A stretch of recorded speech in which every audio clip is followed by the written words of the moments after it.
lá, pessoal, dando continuidade à nossa aula, vamos fazer a próxima questão. Questão de número 5. A diferença preponderante entre os institutos da descentralização e da desconcentração é que no primeiro, na descentralização, há ruptura do vínculo hierárquico, ou seja, não há hierarquia. E no segundo, este vínculo permanece, ou seja, aqui existe hierarquia entre órgãos. Gente, a resposta ela está correta. Eu já falei para vocês, vou repetir mais uma vez. Falou em prova de em relação às entidades, existe hierarquia? A resposta é não. Não há hierarquia entre pessoas jurídicas distintas. Há ruptura do vínculo hierárquico. O que existe entre pessoas jurídicas distintas é a fiscalização, mas subordinação não. Existe fiscalização, que também é chamado de tutela, controle finalístico, supervisão ministerial e a nomenclatura que a banca CESP adora, vinculação. Isso existe, mas hierarquia, subordinação, não, ok? E aí, então, nesse caso aqui, não há hierarquia, há ruptura, certo? E no segundo, esse vínculo permanece. Entre órgãos existe hierarquia. Resposta correta. Questão 6. Gosto dessa questão. Gente, é uma questão que caiu de forma inédita, certo? É baseado em um julgado relativamente recente. Quero mostrar para vocês. Eu aposto também em uma questão idêntica a essa na hora da prova e vai derrubar muita gente. Então, vamos ficar atentos. Vamos lá. 6. A Companhia de Águas e Esgotos de Rondônia, Sociedade de Economia Mista Estadual,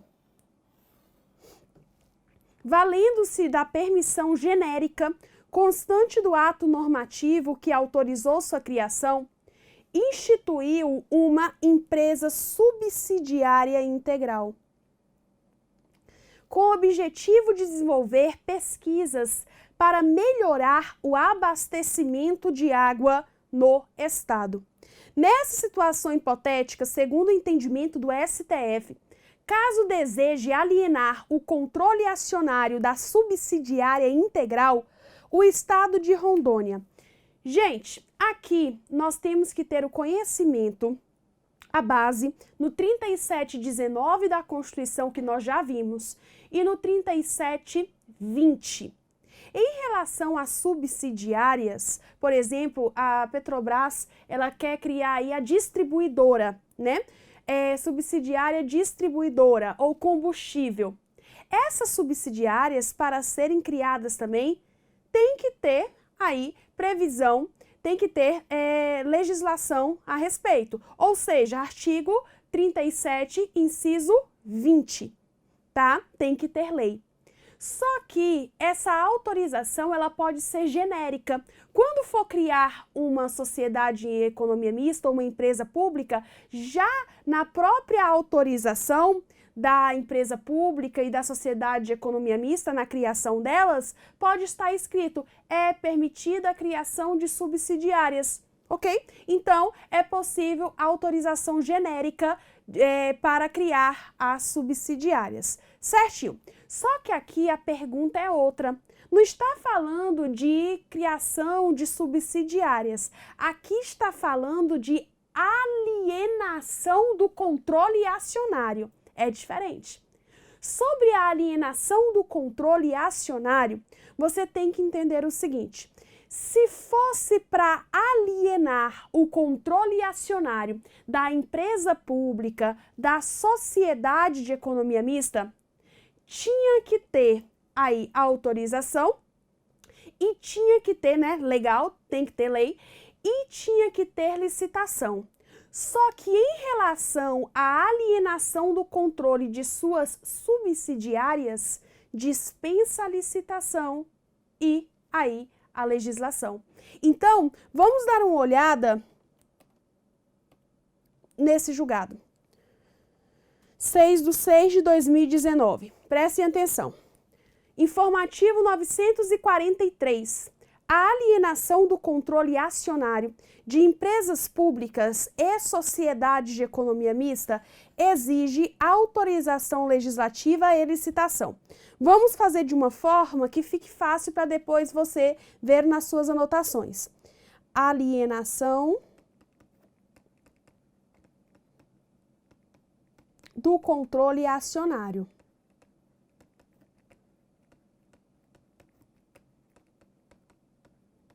Como que nós vamos fazer? Assim, se for em relação à empresa pública e à sociedade de economia mista, a própria empresa pública, a própria sociedade de economia mista, tem que ter licitação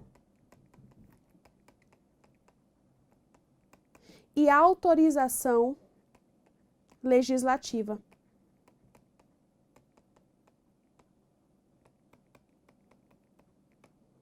Ok?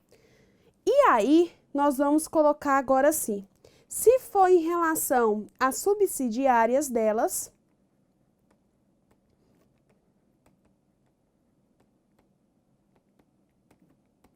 aqui, dispensa a licitação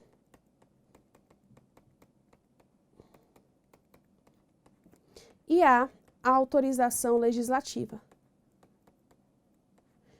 Mas deve observar os princípios do artigo 37 da Constituição. Ok? Resumindo dessa forma, pronto. Aí você tem que ver na hora da prova se estão falando da empresa pública, sociedade de economia mista ou das subsidiárias. Continuando. Por outro lado, não se exige autorização legislativa para a alienação do controle de suas subsidiárias e controladas.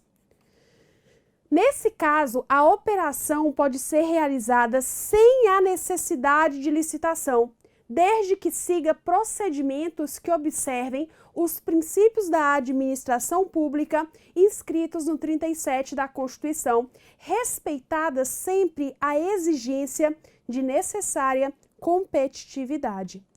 E aí, eu volto. Vamos lá. Letra A. Aqui está falando do controle acionário da subsidiária. Deve obter autorização legislativa e proceder à licitação. Errado. Isso aqui seria se fosse da empresa pública e da sociedade de economia mista. B.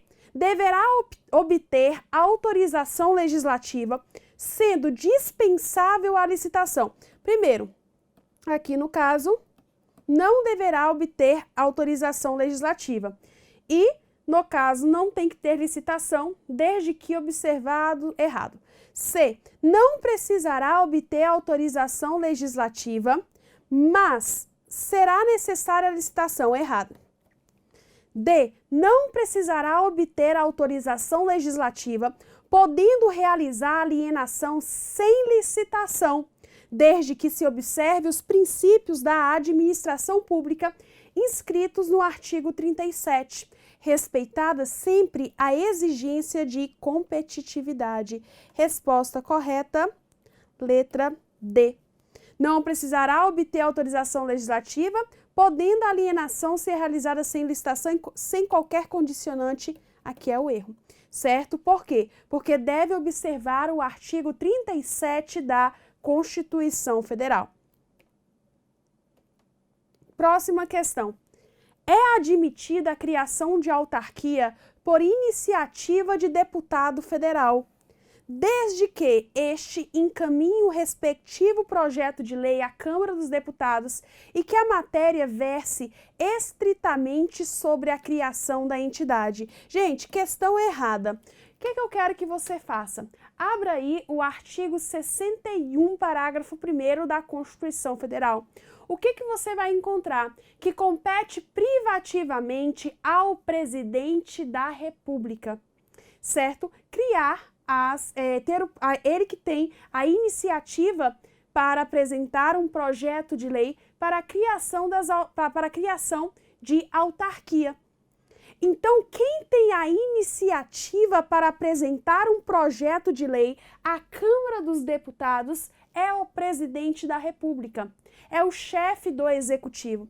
Se um deputado inicia este projeto de lei existe uma inconstitucionalidade formal subjetiva. Existe um vício na iniciativa. Mesmo que o presidente da República sancione, não convalida. Continua com o vício na iniciativa. Logo, achei essa questão interessante porque envolve também direito constitucional. Seria uma questãozinha boa em prova. Deputado federal aqui não poderia iniciar um projeto de lei dispondo sobre a criação de autarquias, tendo em vista que é de competência do presidente da República. Por isso, a questão está errada. Questão 8.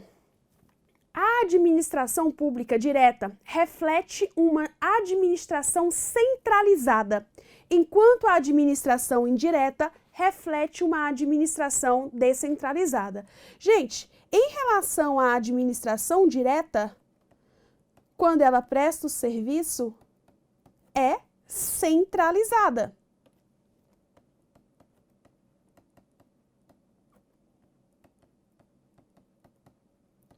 Quando são as entidades da administração indireta, aqui é descentralizada.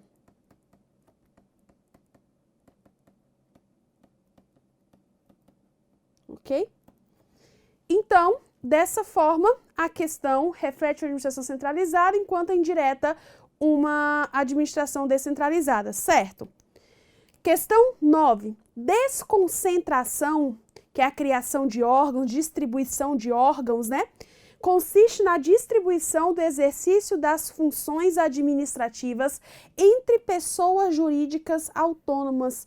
Não, pessoal, quando se cria entidades é descentralização. A desconcentração, a distribuição do exercício aqui em relação aos órgãos e não entre pessoas jurídicas.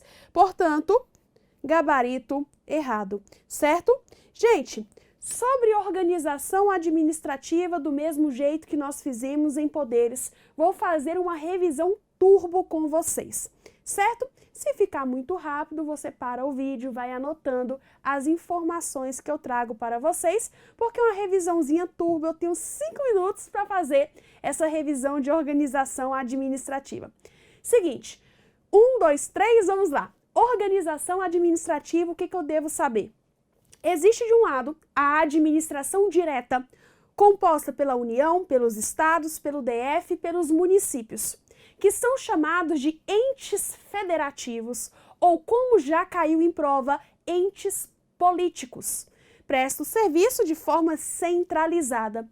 Do outro lado, nós temos a administração indireta, composta pelas autarquias, fundações, empresas públicas e sociedades de economia mista. O que eu devo saber sobre as autarquias? As autarquias são pessoas jurídicas de direito público que exercem atividades típicas próprias de Estado. Tem aí as mesmas prerrogativas dos entes: dobro para contestar, dobro para recorrer, imunidade tributária recíproca, certo? As autarquias, interessante saber que, de acordo com o artigo 98 do Código Civil, os seus bens são públicos. Por quê? Porque as autarquias são pessoas jurídicas de direito público. Atenção máxima em relação às agências reguladoras, que são autarquias em regime especial.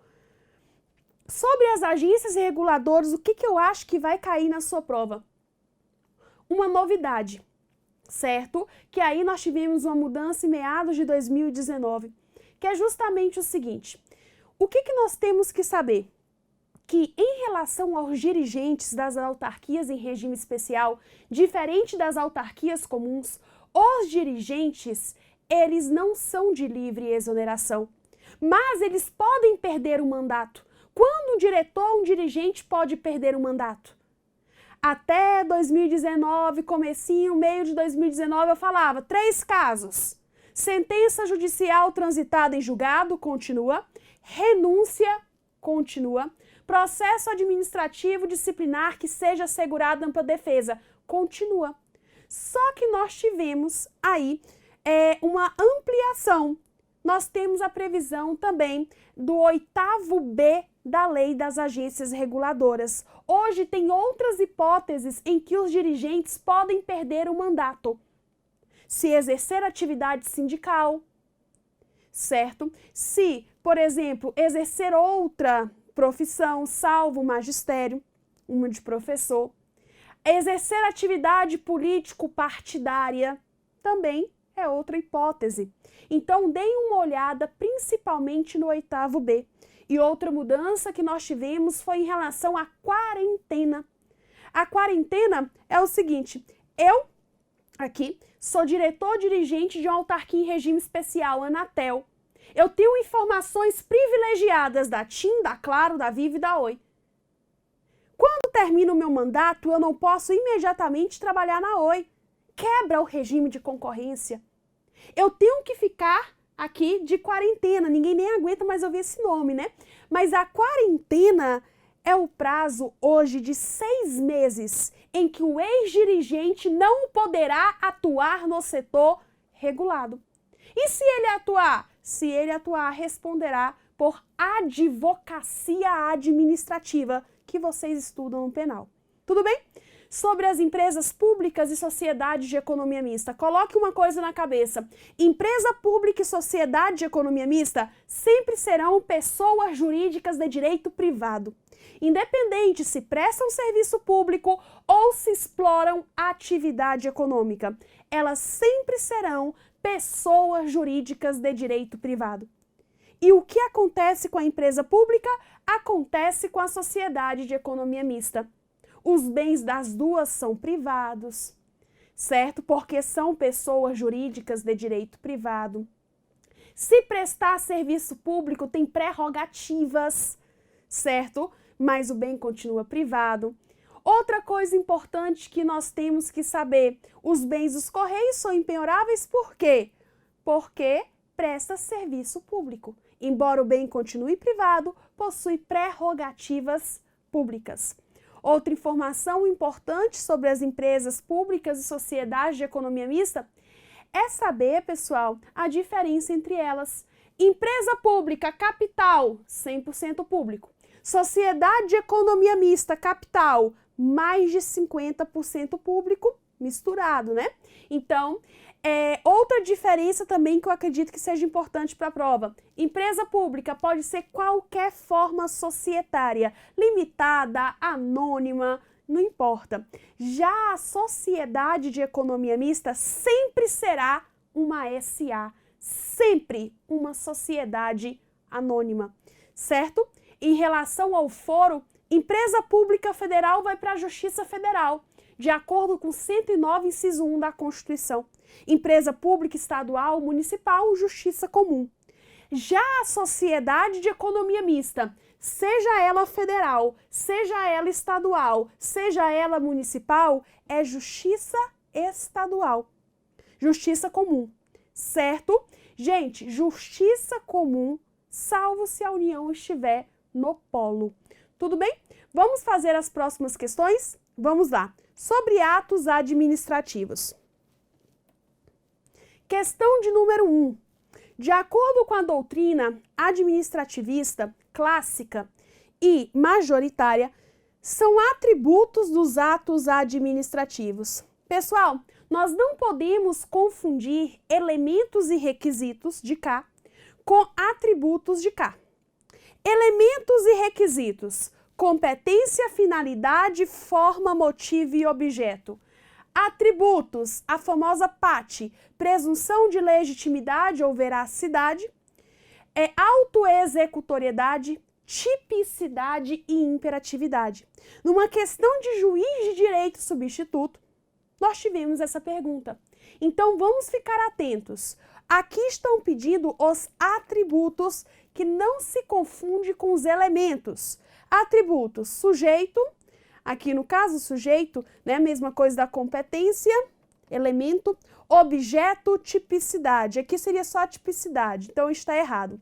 Presunção de legitimidade, ok, atributo. Imperatividade, ok, atributo. E autoexecutoriedade, ok, atributo. Resposta, letra B. A autoexecutoriedade, a tipicidade e a finalidade. Autoexecutoriedade, tipicidade, finalidade, elemento. Imperatividade, ok. Finalidade, elemento. Presunção de legitimidade, ok. Corta, finalidade. Finalidade, corta, sujeito, corta, objeto, corta, porque são elementos e não atributos. Então, uma questãozinha mais simples, mas que eu quero que vocês fiquem atentos, certo? Questão de número 2.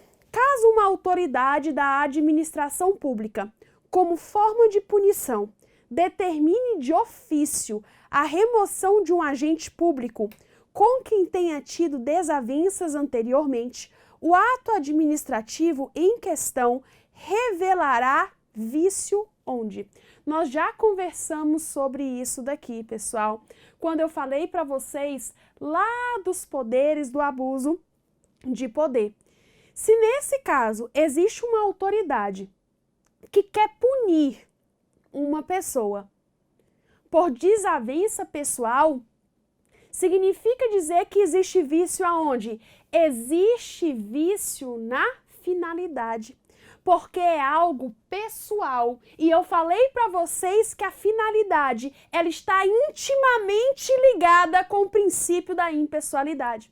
O vício não é na competência, o vício não é no motivo, o vício não é na forma, que é a exteriorização do ato. O vício é na finalidade, porque se for para remover uma pessoa, a finalidade tem que ser uma finalidade pública.